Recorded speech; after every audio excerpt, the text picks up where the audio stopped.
And welcome to another exciting adventure on the energy that surrounds us. I'm your host, Michael, and my background may look different because I'm actually coming live in Tallahassee, Florida. So I am so grateful for tonight's guests that are joining me. And before I introduce them, I want to do a quick shout out to one of our guests who from the bio I read was a veteran. So I want to say thank you for your service. Really appreciate the sacrifice that you made. So thank you for that. And also want to recognize I met this team with my friend Captain Rob in Oklahoma. And so it was such a blessing, and I was so excited. We had such fun. I am so glad we could get them on. And without further ado, I am going to introduce you all to Tammy, Jill, and Brooke, aka API, Afterlife Paranormal Investigation of Oklahoma. Hey. How are you doing? I'm good. How are you? Good. It's a stormy night here in Oklahoma. Yes, it is. It's a good night for some ghostly tales.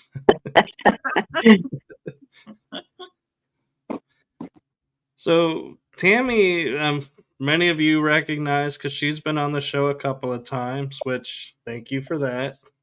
Thank you. And why don't we have Brooke and Jill introduce themselves to the audience because this is their first time appearing. Go ahead, Brooke.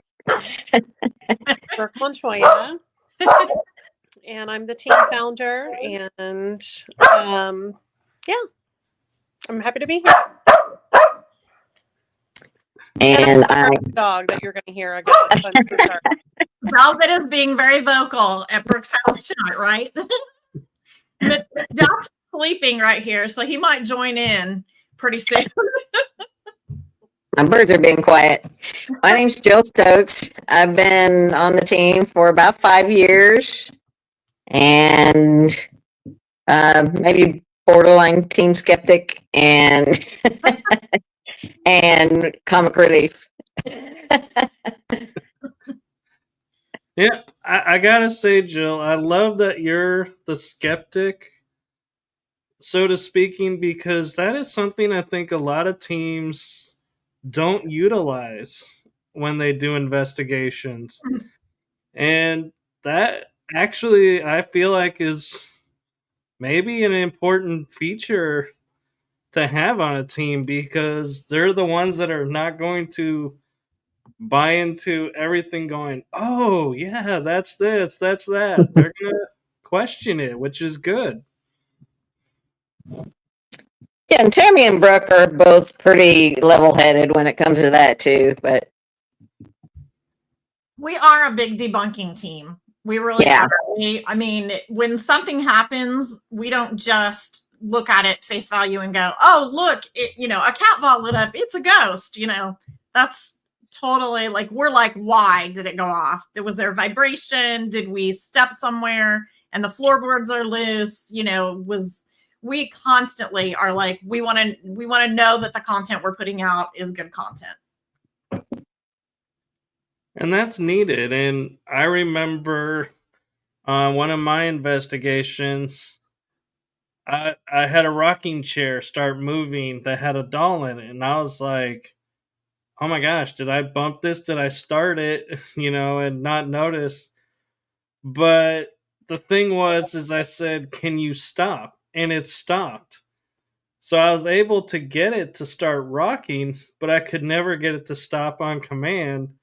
So I was like, partly debunked. And I talked to another paranormal investigator, and I told him about it. And his words were, you did exactly what you needed to do. Congratulations, you're a paranormal investigator.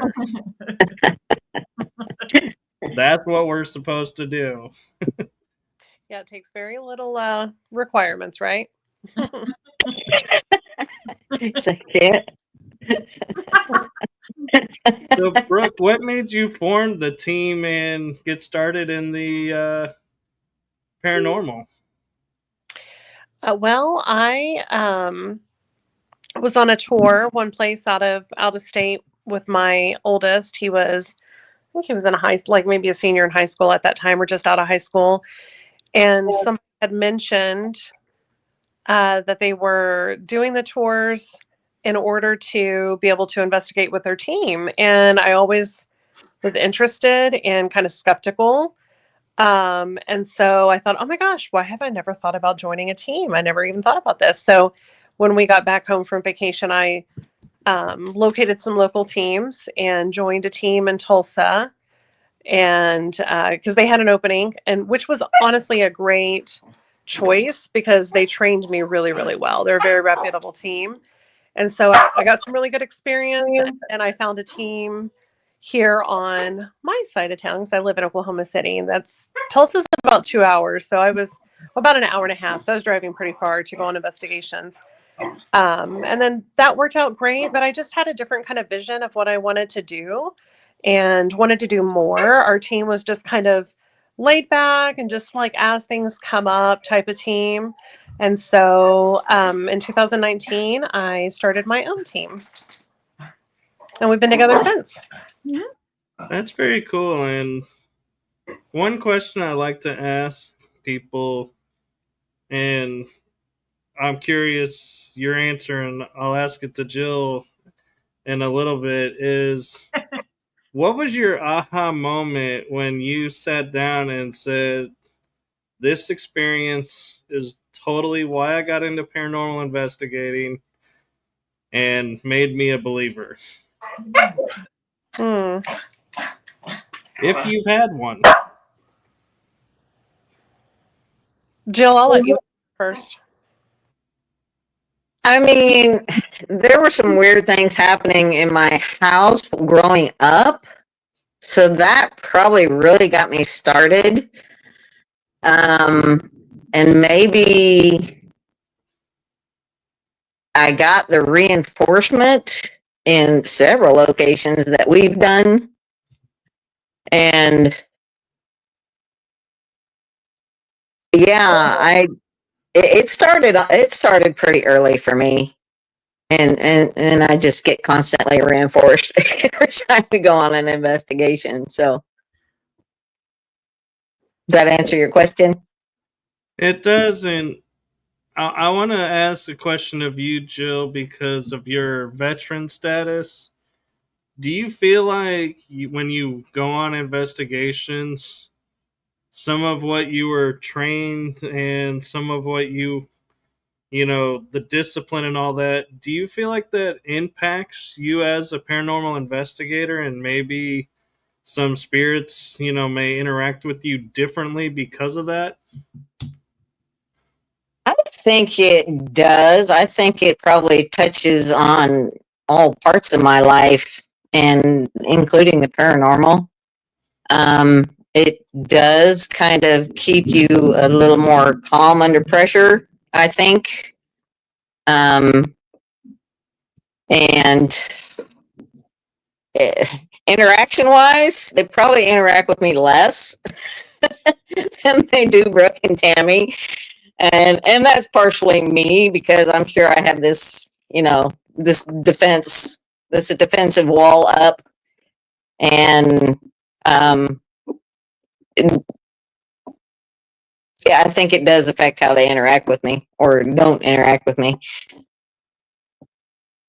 Very cool. And it definitely keeps her calm, though. I mean, like, I can attest to that, Jill, because there have been so many jump scares and things that have happened, and even things where we scare each other, and you're always like the one that's like just sitting or being calm, and I'm jumping over you, or we're running down the hall, like getting our, wits about us or something because we were caught off guard, something like that. But yeah, I agree with her on that. And Jill's always the last one out of a dark room with her back to whatever we're leaving. Definitely behind you, but I know Yeah. Tammy's followed behind me before. So Yes. Thank you. So I have a question for all three of you, and you can answer it your own way. Is what is your goal and hopes in the future of API? Hmm, He's hitting us with the tough questions tonight. no kidding. Hmm. Well, I got to get them out of the way before we get to the fun of what we experience. Well, I'll start. I think Yeah. that we've been together. Let's see, the teams have been around almost 6 years. We've been together 5, us 3. And that's a long time to have consistent team members, truly. Like in this field, that's a long time. And the first year, I couldn't tell you how many people we had come and go just in the first year, you know? So the fact that, so my goal is that we continue to do what we do in a way that is um, ethical and with integrity, and continue to stay together and grow this relationship that we have right here, the three of us, and just continue to do this until we maybe can't climb those stairs anymore. That's so funny that you said that. Getting close. Getting close. Well, I mean, Literally seeing in my head, like, here we are 60. With walkers. Yeah. Give me my cane. I got it. You know, I can attest to, I'm kind of smiling, laughing too, because it's like I can attest after spending one investigation with them, they are definitely authentic, integrity based. I was very impressed, and I was surprised how stuff would be going off in another room, and everybody's like, "Oh yeah, that's just that equipment." It's like nobody was like jumping up to go, "Oh my god, what's going on in there?" that's a pro and a con. Sometimes it takes a little bit too much to get us excited these days. Yeah. Yeah, that's definitely true. Like we feel like we're so I don't, I'm going to use the word spoiled, okay? But we feel very spoiled because we have had so many incredible, wonderful experiences that cannot be debunked. We don't even know how to tell you what happened. We have things on camera we can't explain. And then we go to some, other locations that are slower paced or maybe not known to be as hella haunted, and we're just like, okay, this is lame. And then we feel so spoiled because we're like, that happen every time, but it doesn't. And you know that, Michael. Ghost hunting is more waiting around and trying to get that one little tiny thing that happened in 6 hours than it is a bunch of little things that we can't really say are paranormal for us. So that's why I say we feel kind of spoiled, because we always are looking for that needle in a haystack. And You also get a little desensitized. Mm-hmm. Yeah. It was funny because when Tammy goes, "Oh, come and investigate with us at this location," I was like, driving over there, and I was like going like this, going, "Please let something happen," because this is a long drive. They're going out of their way to do this for us. Please let something happen, because if nothing happens, I'm okay with that, but it'd be so cool if something did happen. I know when you reached out and you were like, "I'm going to be in Oklahoma. We want to come meet you guys." I was like, "Where are we going to go?" The spur of the moment. It was quick. So yeah, but we've had a lot happen there at that particular location. And it kind of just like nurtured it, I guess, along the way. So Yeah, it's a chill place, and a lot of times we'll just go like play games and stuff there, and we'll get a lot of interaction just by basically, not diving into the intense paranormal type investigation, Mhm. and they seem to like it there. So we really like that spot. And I'm gonna back up a second because Jill, you never really answered your goal and what you're looking forward to in API. I mean, the same old thing. We have such a good time. I just want it to keep going. Um, it, and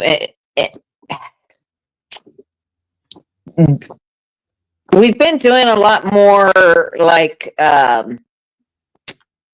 not as much private residences here lately. And you can go to a location that that overnight or something that rents and just have such a good time. And I just want that to keep going.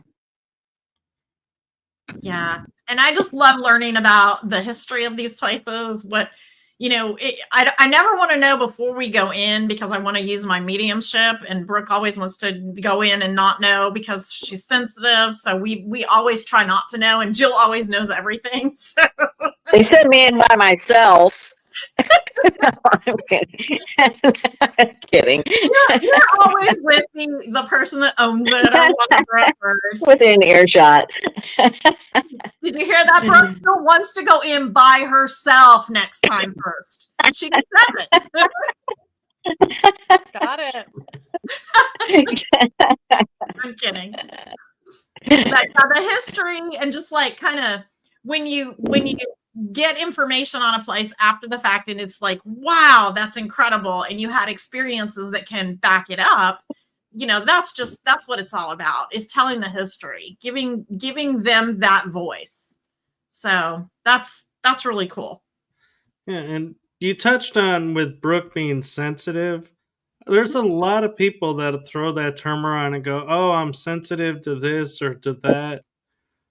And I'm curious, what is your view, Brooke, of why you say you're more of a sensitive and what that means to you? Because, like I said, so many people throw that around, and I'm betting people are sitting there like, isn't a sensitive the same thing as an empath? That's the same thing as a medium?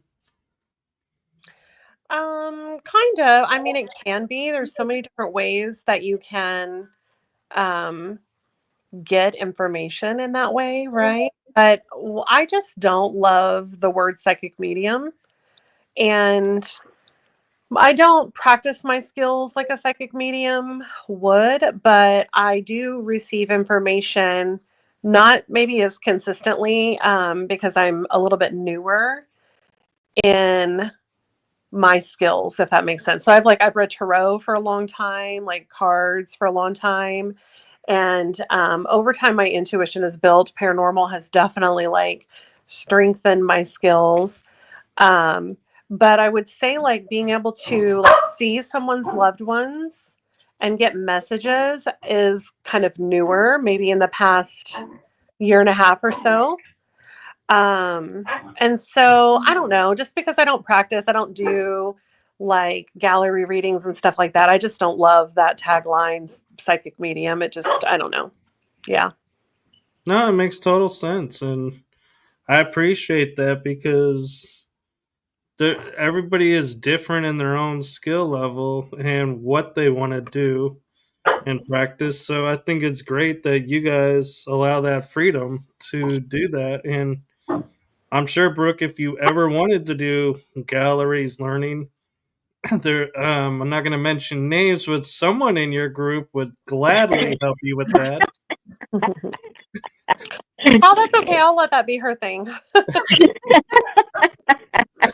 Hey, Jill's Jill. over there just chomping at the bit to get that started. Someone asked me on Facebook, Jill, if you ever had any paranormal experiences while you were deployed. No, and I really wasn't looking at that time, so there might have been something, but and I just wasn't paying attention. It just was not on my radar at that time. So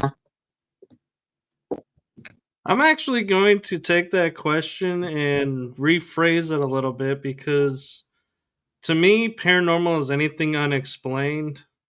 And I think too many people try to limit paranormal to ghost hunting or dealing with spirits.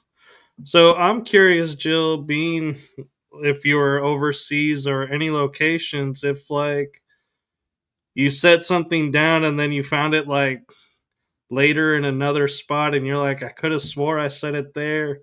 Anything unexplained happened to you that you're like, I really, it's really weird how that this happened, but I can't explain how it happened. no, nothing really comes to mind. No, that's a boring answer, but I can't think of anything. Well, no, actually, the boring answer would be is if you started making something up and then somebody asked you further details and you're like, no, sorry, I really can't answer that because that didn't really happen. It's top secret. Yeah. That's a good one. That episode was classified. That's right. So I got my ghosty ribbon.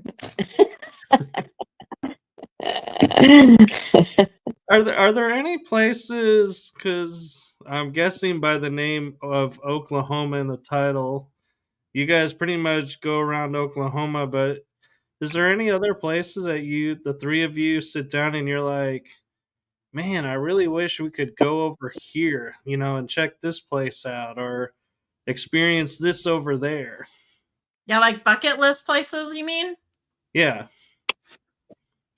Trans-Allegheny? Yeah. That's And on my bucket list. And we did the TB hospital, Waverly Hills. We did that. So we have sat down and discussed places we'd like to go and made a week of it. So But where are some places like besides for like Trans-Allegheny, where are some other places you and Brooke and Jill, you guys want to go? Like bucket list places. I don't have any, honestly. Like, I don't have any bucket list places that I'm just dying to go. I just want to continue to, like, we've been to Texas, we've been to Kansas a lot. We've gone to Iowa, just like one place in Iowa. I want to just continue to go to other states and explore what there is to explore there. But I don't have any like, oh, like this place I want to go, Yeah, paranormal road trip. Yeah, we do a lot of them already. Like most of our stuff, we're traveling out of town somewhere. Mm-hmm. I have a long list, so I mean, sorry. we just follow her to her bucket list. And a lot of it is in the Northeast or like Indiana, oh gosh, Pennsylvania, New York. Just, I mean, there's just lots of places. Georgia, lots of places. So yeah, I've traveled to like 47 out of the 50 states. I only have the Northeast where I'm missing some, but a lot of them now that I know are paranormal, and I'm like, man, do I restart the list and go and try to get to all 50 states for paranormal stuff? And I'm like, and why not? I think about it, and I'm like, do I even know 50 locations or people in 50 states to ask? that's definitely part of it. Is it's getting very expensive to just take out on the road and rent the places for even an evening. So that is definitely a consideration. And I find the bucket list places like Tammy, like you're talking about, like, well, I don't know about your list, but places that were my bucket list, those don't even end up being the best places. Like they kind of end up being a disappointment. So I like the less obscure, which I have to research and find those. I don't know, just wherever we plan on going, because they're typically not the places that everybody wants to go that are the best places. Like when we went to Waverly Hills, that was a bummer. Not a lot happened, and that not like we were so excited for. You know what I mean? Yeah. For Yeah. the travel and the money, and it's like such a big bucket list.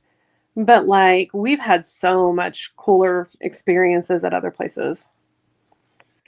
Yeah, I think that's the problem with some of the places like Waverly Hills, Trans Allegheny, is there's so many teams that have been there and TV shows that have been there, and they make it so hyped up that when you go and you don't get that you're like, huh, well, Yeah.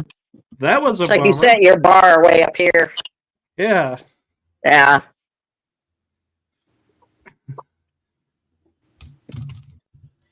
So I gotta say that's one of the things like that Rob and I do on the road trips is when we go into a state, it's like I'll reach out to friends that are there and be like, hey, what's there to do in your state? And it's like, and you may end up in some of the really cool, well known places, and you may find these little like places on the side that are like even more cool. And I feel like doing it that way, one is you get to collaborate with teams and learn new techniques or see equipment that you've never seen. And you also get to see, teams in action and see what's, it like in that area. Mhm. And they'll And take with, you to the little hidden gems that aren't real popular. yeah, Like like the counseling office. Like, who'd have thunk it? and I gotta say, switching over now to our experience when we all were hanging out and investigating that location, I have to say I have never seen a REM. I think it was it a REM car, a REM pod car, or the coffin motion detector REM pod, and I was like just fascinated watching all this different equipment that you guys were using in such a small space, but in a way that it's like, even though we weren't even in the room, when stuff started going off, it's like, huh, the equipment's going off. I wonder, what's going on. And like Tammy and I went off into investigate the front room that was having stuff going on, and it just was really kind of, to me, more fun because of that. Mhm. Yeah. It's always great when you get responses on equipment that seem intelligent because, we like, especially with the music box that we were using, that thing, it can go off a lot. It can. So, I'm always over there like recalibrating. I'm going to reset this thing. We're going to see. I'm going to change the trajectory. Is there anything in front of it that could cause this? Like, I'm always thinking all these 500 things in my head. And if there's nothing to cause it and I turn it off and it doesn't act like it just acted a second ago, well, then that's a good indication that it's giving you a correct response. But is it intelligent? So then you have to take it that step further and actually, is it responding to the questions? Is it following command? And if it is, it's pretty incredible. I mean, I don't, that's when you just go, whoa, that's nuts. We're asking them to step away and it's stopping. We're telling them to get in front of it for a yes and it's working. So that's when it becomes even that step, that level higher, because we all love our equipment. We do. but we should never be like 100% like, oh yeah, that equipment went off, it's definitely working, because there are issues, especially with electromagnetic energy, you know, the static energy. There's always a possibility that you're having a static buildup in the air due to a storm coming in, or just all kinds of stuff. So you have to be careful. You have to really know your equipment. No, and that's what I appreciated with, you know, being in the room and, um, you know, and Brooke and Jill, you know, dealing with their apps and, you know, just kind of talking in the other room. It kind of kept the energy, I feel like, in that area balanced to where if we all were in that little room, I feel like whatever activity we were going to get would be so easily missed because, like you're saying, you know, there's only so much space, so somebody could be setting it off, and the spirits are going to be like, hey, I'm trying to talk here, but you guys keep doing this. I'm just going to leave because there's too many people here and I'm getting crowded out. We feel Yeah. like that a lot, don't we, guys? Like Yeah. when we're all in a confined space, we're like, we feel like we're stepping on them, or we're too. Yeah, that's a big reason what you're saying, Tammy, is why we only have 3 people on our team. Mm-hmm. Is because the fewer the people, the more the activity sometimes, because it's not so. Oh, I don't know. Just like the more people, it just seems like they don't want to, like they're more skittish, they stay away or whatever. Not to say every location, but I feel like we have had more things happen when we're in smaller numbers than bigger numbers. Yeah, and you definitely reduce the amount of, you know, foot noise and just all the external stuff going on with too many people. Because that can contaminate your evidence. So it helps to have a small team in that sense, because then you know, like, was that your voice, my voice? Okay, it wasn't our voice. Plus, Tammy gets to talking to herself. Yes. She's fooled me many a times on ADPs. I'm known to like just kind of be singing or humming or like. Yeah. I have to always go, Tammy, for audio. Yeah.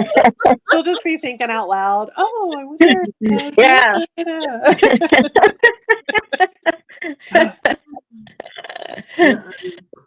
Talking about with the equipment, do you, Brooke and Tammy, because of your gifts, as I like to call them, because I don't like saying abilities or anything, because everybody can really do it if they thought about it, and it's my opinion, and so I like to keep everything kind of even keeled with it and not over sensitized to it. But do you feel like because you're more in tune with that and everything, that the equipment may respond better to you and validate what you're experiencing?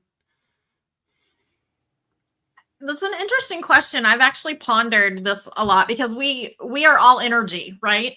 So I've actually done some research, and the human body does actually give off a little bit of EMF. We're all energy. So I've wondered about that. Like, if my energy gets around the equipment, is my energy making it go off? And I mean, I have like done everything and anything I can do to test that. And I've never had it to where, yes, I can definitely say it's my energy effectuating the equipment. Now, if I'm touching it or getting up on it, well, then yeah, that's, I'm breaking the plane physically on a REM pod. That's different, because you have to break the plane around the machine to actually make it go off. So that's a physical thing. That's different. But I've pondered that, and I've never been able to say yes, that's a factor that my energy affects it. But I do know in the back of my head from research that yes, we do have a certain amount of EMF that we put off. And if our energy is, like, say we're hyped up or we're anxious or whatever, maybe that could be increased, and maybe it could aid to I think the entity or the spirits maybe feeling more comfortable or drawing from your energy to then put the equipment off. But I don't think our energy is doing it. They say No, that. I think, yeah, go ahead. I was just going to say that they say that, like, when you practice your intuition and you, like, practice those skills, raising your vibration, that it's almost like a visual aura to the other world, to the ether. And so, like, people like on the other side, whether they're earthbound or spirits who are wanting to, like, connect with their loved ones or whatever, they like can see this like elevated vibration and they're drawn to people who can, communicate with them. So I do think that whenever we go into locations, especially having two of us together, and then sometimes there's another team where two people will join us, and one of them is a very seasoned medium, psychic medium as well. The more you have, the more energy that is being like in that space being attracted or attracting spirits. I'm having trouble talking. I'm so tired. Attracting spirits. So when Tammy and I go places, and Jill too, like, I feel like we get really good interactions because of what we're bringing in just with our own abilities. Yeah, it's that lighthouse, that beacon that you hear about when you're a psychic medium or you're spiritual, or you have that kind of, even like light workers, Reiki master, those type of people, like, just have a different aura that they vibrate higher. And then, it's that beacon or that lighthouse effect that they can see to you quicker. Yeah. I used to get mad when those two would go off, like when we had the bigger group, and those two always got the action. And then my groups never got any action. When we would split up into smaller I'm groups. like, I am going with you guys this time. Yeah, they attract them. I'm curious on a team level because everybody, talks about one, how hard it is for teams to stay free of drama, and two, because you guys are getting along so well, do you feel like when you go to a location, whatever's going on there goes, hey, I like these people. They're getting along great. They're having fun. Let's interact more with these people than that team that was here last week who they were bickering amongst each other and or maybe arguing about something and just weren't gelling. So do you feel like that may have an impact as well? I think so. I think they sometimes when we're just, laughing and not even thinking about, investigating, we're just taking a break, snacking and laughing. And sometimes that's when you get some really, really good stuff. I think they just like the different, not coming in and, kind of, bum rushing them, same thing every time. And I think they just like it when we're there, like we're just, hey, we're just here visiting and whatever. And I think they are drawn to that, personally. Yeah, I think they like it too. Like times that we've gone in and played hide and seek with them, or we've had dance parties where, or did we just tell jokes? And if they like our jokes, they make the equipment go off. Like, when we have fun, I think it raises the energy in the room, and they enjoy that change of pace. Yeah, I think keeping the vibration high and I mean, in a sense, clutter free is what they are drawn to. So, Yeah, I would have to agree because I mean it's funny how Jill refers to herself as the comic relief because I could hear her laughing more the night that Rob and I were there than anyone else. And I had to admit, to me, it made the night feel more at ease. But also, I liked that when we were there, we just were talking, and if equipment went off, then we're like, oh, let's switch to investigation mode, so to speak. And if it wasn't, we just kept chatting, getting to know each other.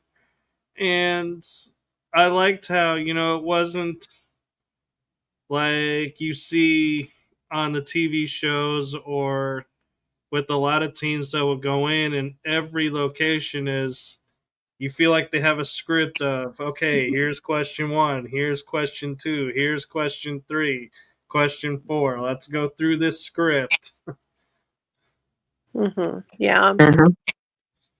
Yeah, and we're constantly reinventing like different exercises, different games, different ways to use the equipment, different ways to do things. Like we've been known to make up like flyers that you have like colors on them, and like let's see if we can get them to light the ball up on a certain color, or just whatever it is. We try to think outside of the box so that we get different things, so that we're not doing that mundane.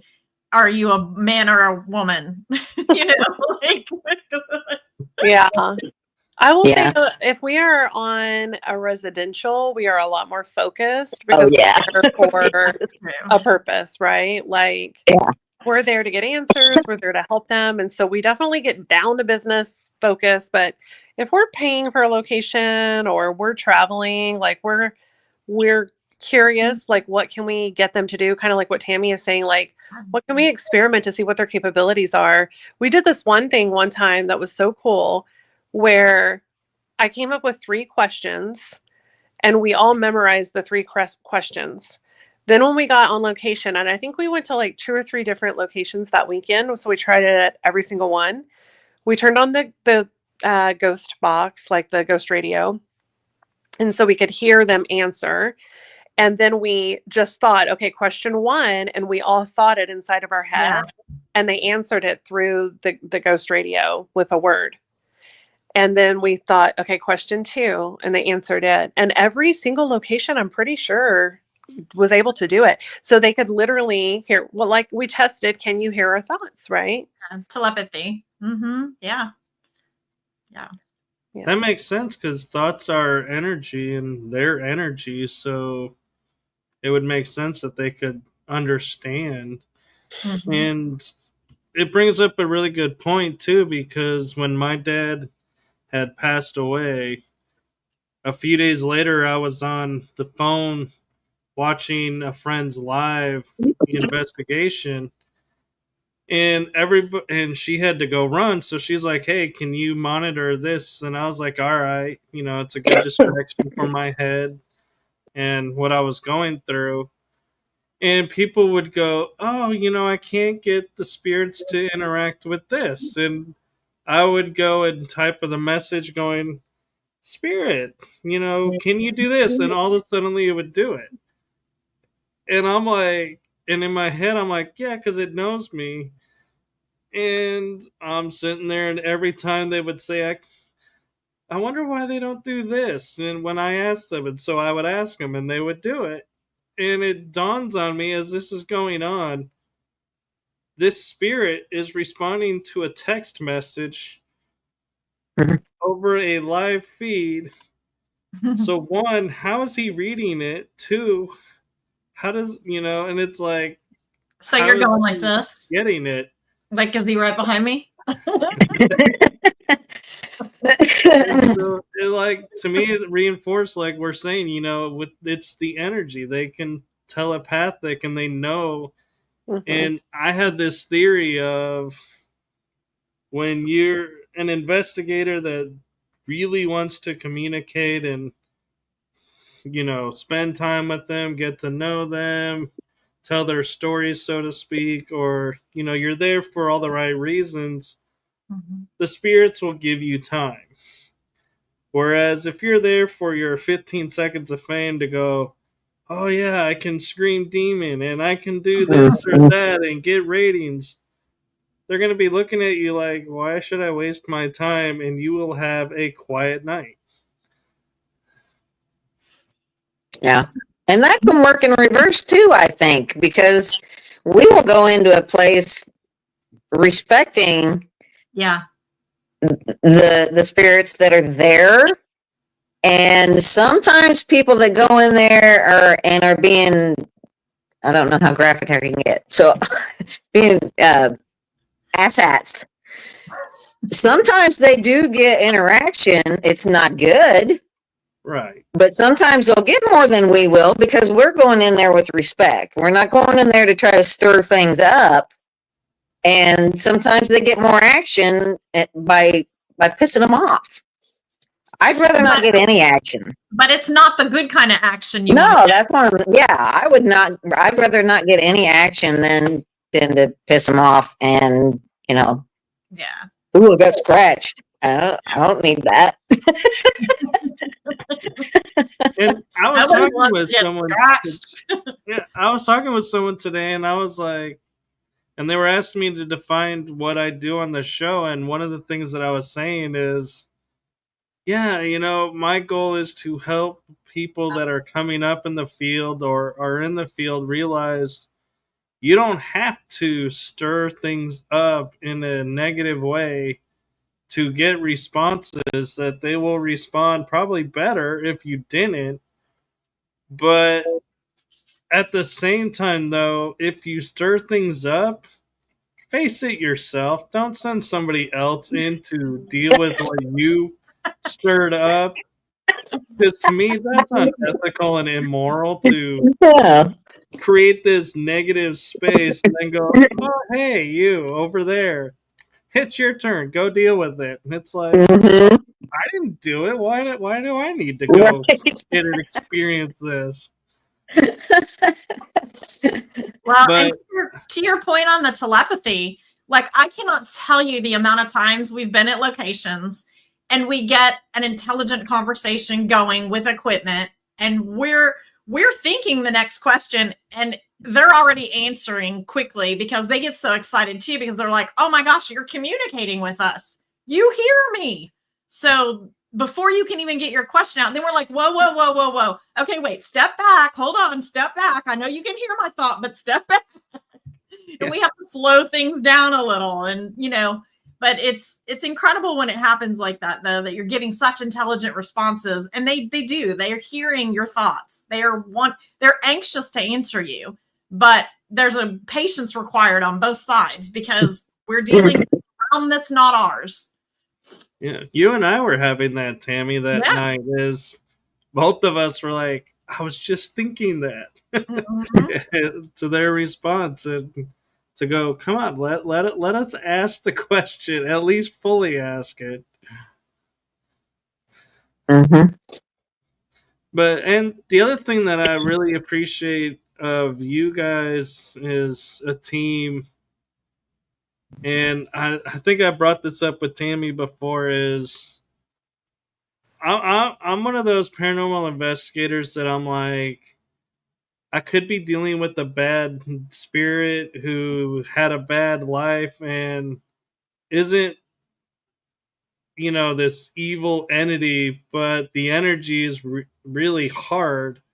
And so people will misinterpret it as the quote demon, so to speak, and that they don't have reverence for what that means when they say that. And they just throw it out there. And I'm I am like really like annoyed when that happens, and I'm like really wish that they would all stop doing that because I feel like one, if I was a spirit that was just mean and someone called me that over and over and over, I'd be like, if that's what you want, I'll give it to you. Mm-hmm. And vice versa is the other thing is going, look, just because I'm in a bad mood today doesn't make me this. And if that's the way you're going to be, I'm just going to stop talking to you. Mm-hmm. And it's hard. I know I still don't have all the answers. as many locations as we've been to, I mean, none of us have all the answers. And when we walk in, we still are like, okay, we think we know what's going on, and we think we know what's happening. This entity, this spirit that's here with us, but none of us are above saying we have the answers, or that's exactly what's going on there, because you just don't know. And these locations that you go into, you have to remember, people are coming and going. It's a revolving door. Who was there a week ago? What did they bring with them? Did they open a portal, or is there a vortex? Like, what is going on in this location? It can change even during the week. So that's something that, you have to consider every property you go as well. Right. And I'm curious, looking back and going, Tammy and I were looking for this portal there because we could feel it. And I wonder, in the back of my mind, and any of you can answer this if you want, I remembered that Tammy was playing this tuning, the kind of, I'm trying to think of the Tibetan bowl. Oh, the drums thing, to raise the energy. If that also could have preempted a portal opening, feeding off of the energy of that device. And so, did we create the portal that we were feeling there, or was it always there? And so that's my question is, does that, because we're ramping up the energy, do we unwillingly or unknowingly open portals? Why not? I mean, long, short answer, there's no way to know. Or can your energy do it by itself? Probably. I've often joked that when I die, I'll be like, oh man, we got it so wrong. I know. I thought the same thing. Seriously. We were not even close. Walking over that rainbow bridge one day and be like, wait a minute. All wrong.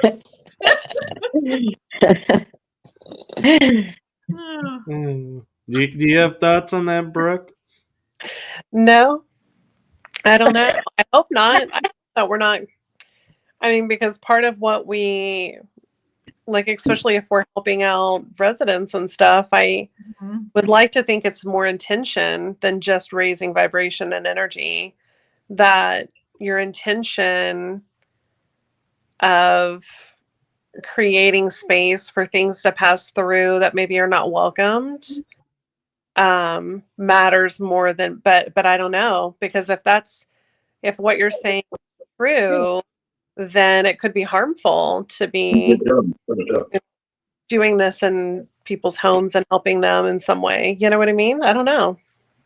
Right. Well, I agree, but at the same time, though, I know with dealing with Tammy, on shows and meeting the three of you, if say you did open the portal that we were experiencing, at the end, you thanked everything, you closed everything down, and I would say anything that was opened by us was closed.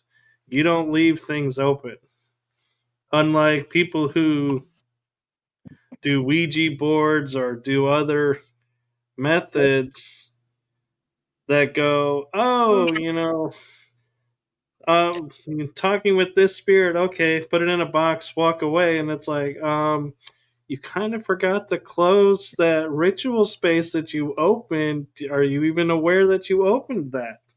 Well, in creating access to communication, is that the same thing as a portal? I don't know, I think it's so hard. Like, there's just so many unknowns that we just have no idea what, and we're just even like, our idea of what a portal is, that could be even totally wrong, I mean, who knows? Yeah, but I mean, I agree.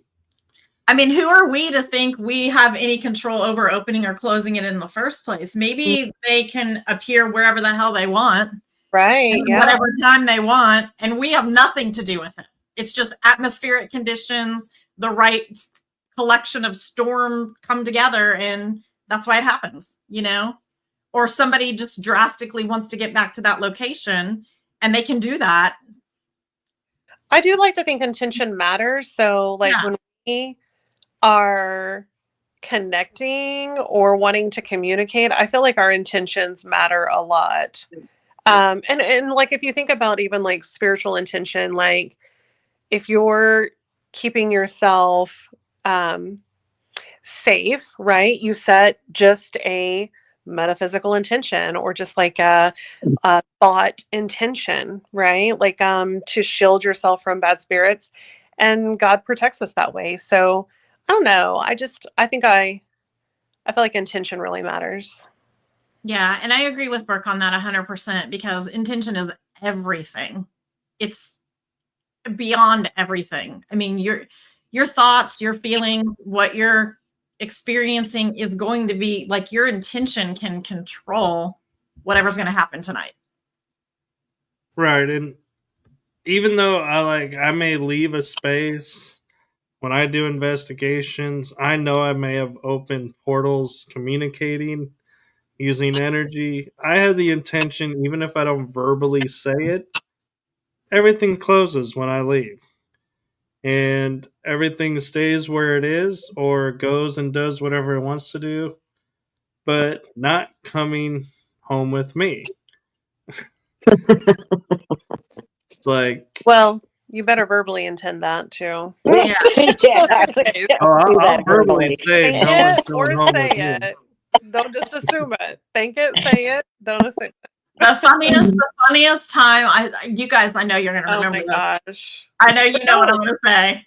Wait, there's a couple of them. Okay. Well, one time that was the funniest is we had left a location and we had totally forgotten. We had totally forgotten to be like, you can't come, and you're not allowed to come with us, and all this stuff. And we're sitting at a gas station, and we're like, okay, we just realized that we needed to have cleared the energy. And so we're out there doing it at the gas station, arms up, eyes closed, saging ourselves, doing all our stuff, anointing ourselves. During the day. Car packed to the rim because we were out of town. So we were getting gas. I thought you were going to say, so I thought of that one. Yeah. And then the other one I thought of just was we really quick. Some lady thought we were getting ready to go camping and we were applying bug spray.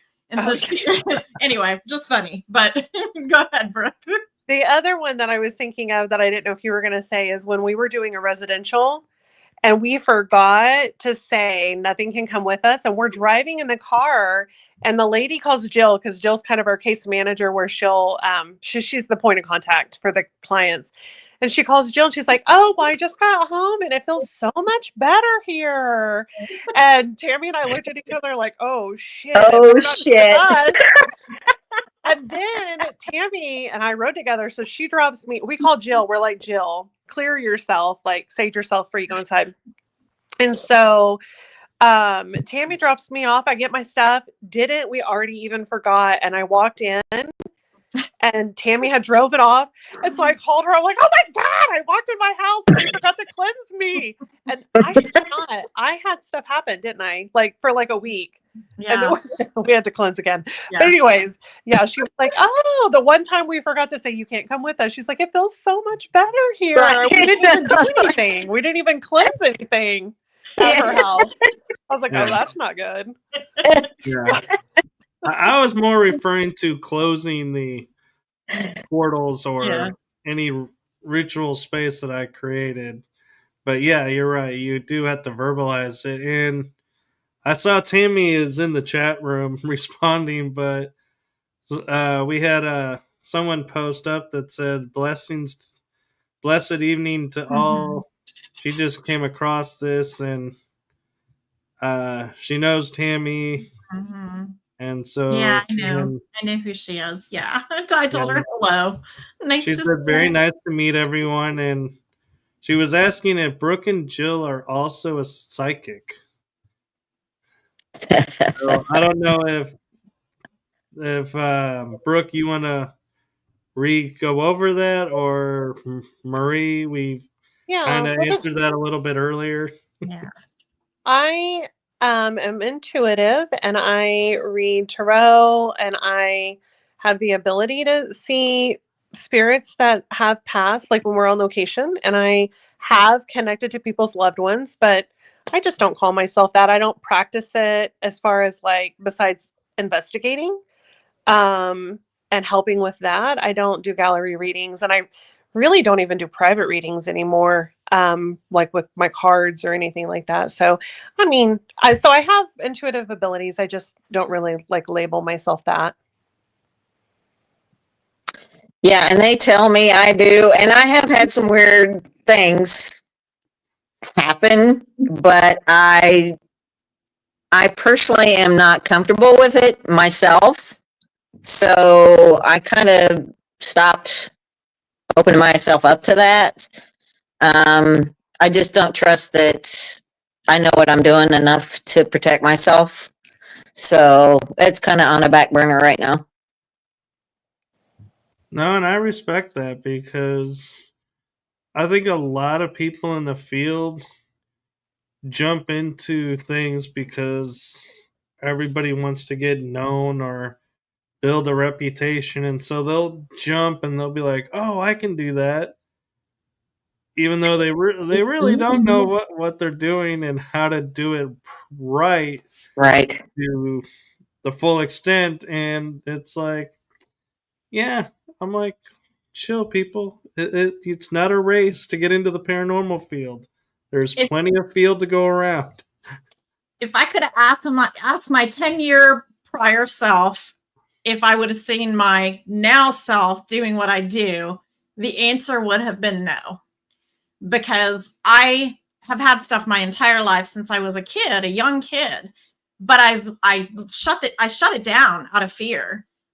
Because as a small child, it scared me. I didn't know what I was dealing with. I didn't understand it. I didn't have the support system to go to someone at that time that understood it. And that was kind of a period of time back, I was a young kid in the 70s. So that had something to do with it as well. But yeah, I would never have considered doing all the things I do now without the years of letting it go and then actually diving back in and learning and studying and really trying to pick it apart and understand, why do these things happen, or why is this happening to me, or what do I need to do? What do I need to clear from my own personality, from my own self, so that I can make everything easier? Because it's coming from a place of just true, genuine, like, you have to sit in the power, be quiet. You have to not be hearing anything, thinking anything. It's like meditative state is a good way to put it. But I never would have saw myself doing this 10 years ago. I was just kind of like a paranormal enthusiast. Like, I liked ghost stuff. I liked spooky stuff. So it's definitely not something that everybody should just jump to. I definitely suggest highly, like, finding a mentor, or finding someone that you can kind of take you under their wing and teach you the clairs and teach you all the different modalities of it and what you need to do to protect yourself, because that is very important. Protection is very important. Brooke and Jill, do you have anything you want to add or state on that? Nope, I got nothing. No, I agree. Yeah, I agree 100%. Yeah, and it's interesting, Tammy, you bring up your past self, and when I first got into the paranormal field, I was asked to do a podcast show by a network executive, and I was like, nobody's gonna listen to me. I don't know anybody in the paranormal field. I don't even know what this paranormal field is. So no, and he goes, "Are you sure? 'Cause you'd be great at it." I was like, "No." And 3 years later, I run into the same person, and he goes, "Hey, say hi to somebody online." And so I'm looking at this phone on a stand, and I'm like, "Hi," and looking forward to this conversation. And I get pulled away, and I come back, and I go, man, I missed my 15 seconds of fame, just being funny. And he goes, oh no, we have bigger things in mind for you. So, about that show, and that's when I got started. I figured now I have some familiarity, I have a little foundation. So, yeah, it's interesting how where we started to where we are now. I think for a lot of people is nowhere near where we thought we would be. And Brooke, I don't know if you know Michael. I think you do though, but Brooke is an author, and she has been writing psychological thrillers now. She's like, I think, are you on your 4th or 5th? No, I'm writing my 4th. Okay. So, but like in a very short period of time. And she's just, I mean, her books are amazing. So she's been spending a lot of time with her authorship, and you need to go get one of her books. I'm telling you, Or Tim, all you of them. need to stop reading my mind. You gotta stop getting into my energy field, Tammy, because I was just going to flip over to Brooke and go, do you want to take some time to talk about your book? Really? That's funny. Oh. Opportunity. Brooke. Yeah. Yeah, thank you. My very first one that I published was because of the paranormal field. I wrote Haunted Atchison. Atchison is like, there's so many haunted locations in Atchison, Kansas. And we had traveled there. One of our favorite locations is there. And a lot of people know about the Sally House. So I wrote a book about that. And then I've got another one of those kind of books coming out actually this year, like in, I think, August. And it's going to be Haunted Oklahoma Brothels and Saloons. So it's kind of like, those books are nonfiction. They're like the history and the hauntings of that location. And a lot of the hauntings are not just hearsay, some of it is, but it's a lot of it like things that we got into those places and were able to investigate ourselves. And so it's our personal experiences too. And then, yeah, so I wrote a novel last summer, a thriller, and fell in love with writing fiction. And so I'm kind of done with the nonfiction books, and I'm just like popping out all these scary, dark serial killer stories. Did you see that look he just gave? They're good, and they're so twisted. And I haven't even tapped my foot in. Jill knows more right now. Jill's read more than I have. Jill's my beta reader. She reads before it goes to get published to make sure. She usually is like way ahead of me though. She'll be writing another book before I finish reading the last one. No, so I'm curious, Brooke, I know some authors will put like little bits of truth into the fiction, or like I have one friend who I met that's an author that now has like a haunted doll that he'll put in a picture in the book, and you got to go find it. It's kind of like a Where's Waldo of the paranormal game. So I'm wondering, in your books, any thoughts of, is there like a hidden message or a common theme that you're like putting in the books to see if people will notice? Well, it's funny you say that, because Haunted Oklahoma Brothels and Saloons, Jill went on a lot of the research trips with me, but I think specifically, you didn't know I was going to talk about. So one specifically, we went to Tulsa and Sapulpa. So when you flip through that, look at the pictures that are of the locations, because you might see a Jill foot or a Jill arm. But we did it on purpose. We did. I forgot about that. I was taking a picture of the building, and I was like, nope, you're not out of the way. You're not out of the way. And then we were like, hey, how about you just hide somewhere in all of the pictures? And where barely only we know you're there. So Jill is the Easter egg in all of the, well, at least a lot of the pictures. So be looking for that. But in the fiction ones, no. So see, Jill, you're not just the comic relief; you're also the hidden model. Welcome. Oh, yes. The elbow model. Yeah. Yeah. Yeah. No, I love that, and I know we ran a little bit over the hour, and I know it's late, and everybody's getting, ready for tomorrow. So I want to thank you all for coming on, and thank you again for a wonderful evening. And I'm curious, if you guys want to share where people can find your videos, if you post any, or your team. Go ahead, Tammy. Oh, okay. Yeah, Afterlife Paranormal Investigations of Oklahoma on Facebook. We do have an Instagram channel as well, but we're not on it as much. So Facebook is our primary. There you can see all our videos that have been uploaded, and we have a lot. We have a lot of videos. Yeah, we have a group and a page for Facebook, and I would say the page is the best place to go access the videos and the pictures, like archivally. But and then join the group because that we also share a lot of stuff there. But if we go live from the page. We also have a website, which is API of Oklahoma, or is it just okay? I think it's Oklahoma, API of Oklahoma.com. So we don't use that as much as I thought we were going to. Best intentions. Jill was right. But it's still there.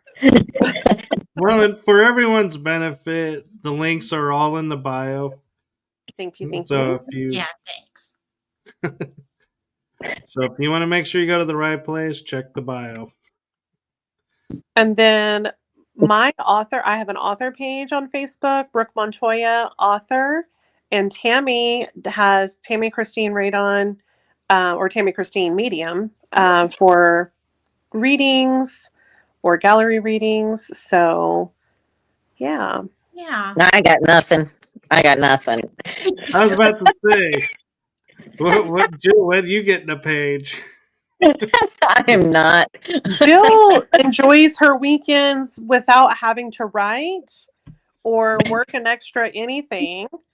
So I think she is just fine having nothing. I'm good. I don't know. I could totally see Tammy having the medium page, Brooke having the author page, and Jill having the comic page. Comedian page. I'm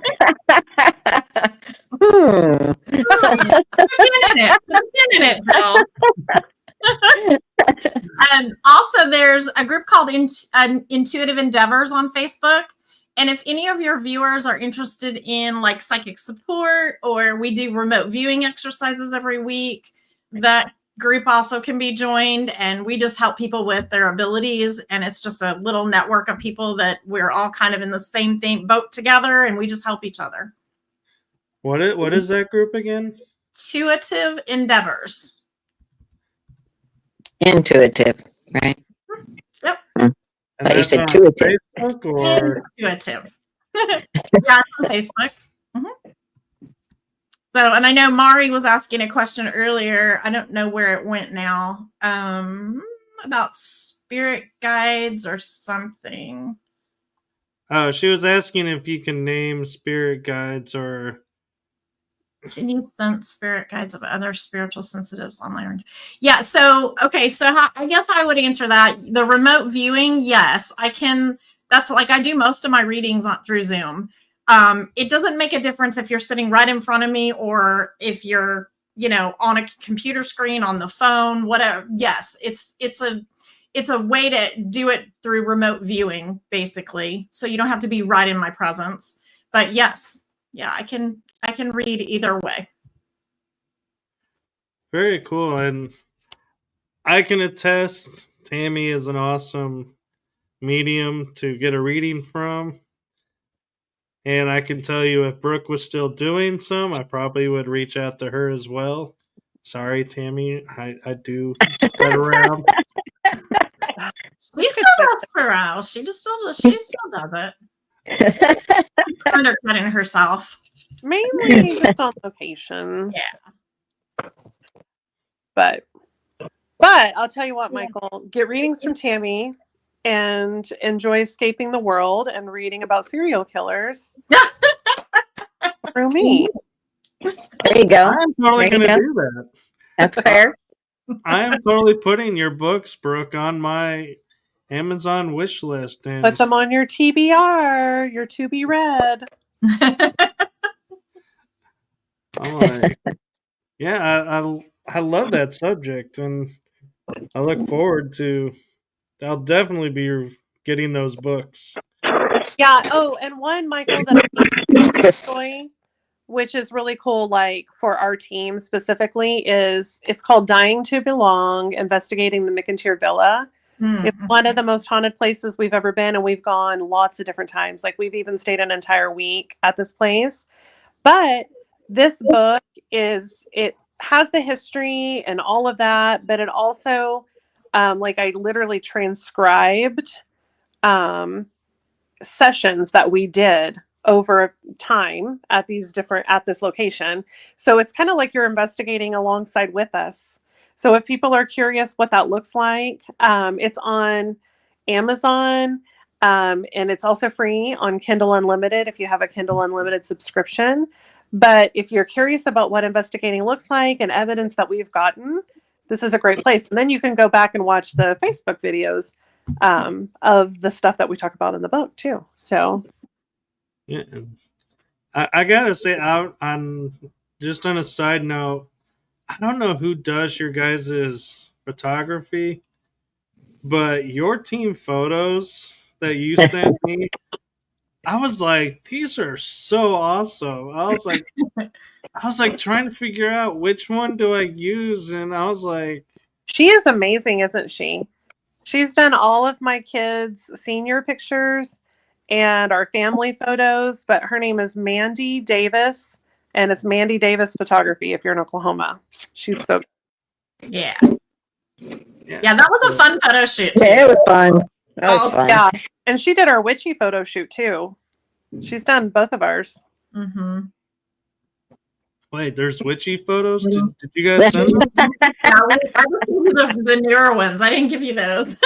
Yeah, Phil's in a Not on leather me. vest, and Tammy and I are wearing like corsets and what's that stuff called? Twill? What's that stuff called? Oh, Like a Tool. Tulle. See, yeah, whatever. I don't.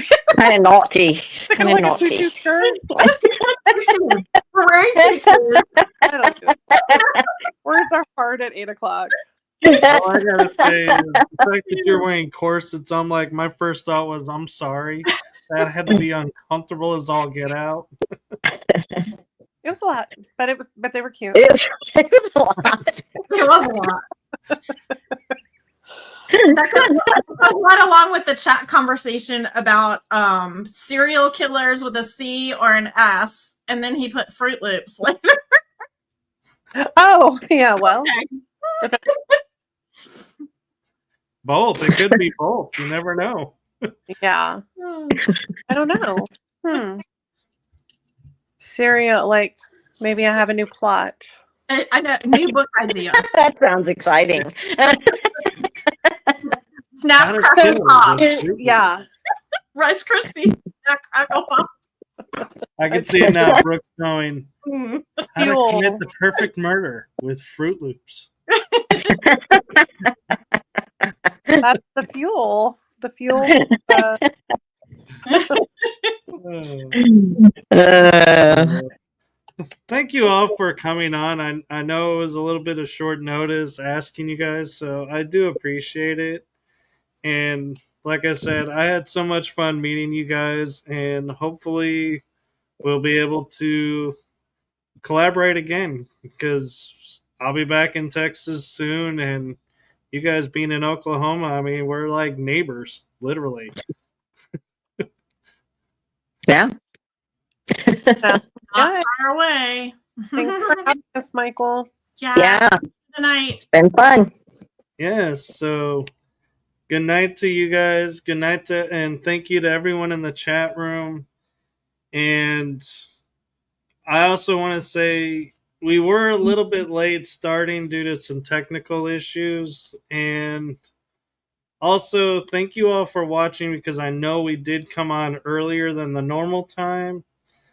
And so I am grateful for everyone that was able to tune in and catch this. And for everyone else who's looking for us at the usual time, I hope you enjoy the replay. Thanks, everyone. Yeah. Night. Thank you all. And with that, I am going to say good night to everyone and have a wonderful week. And also, don't forget to like, click, and subscribe. And do follow their material, the API Facebook. Go and like their page and follow them. So, with Said that a being ghost said, girl. yeah. Good night, everyone. See you later. Good night.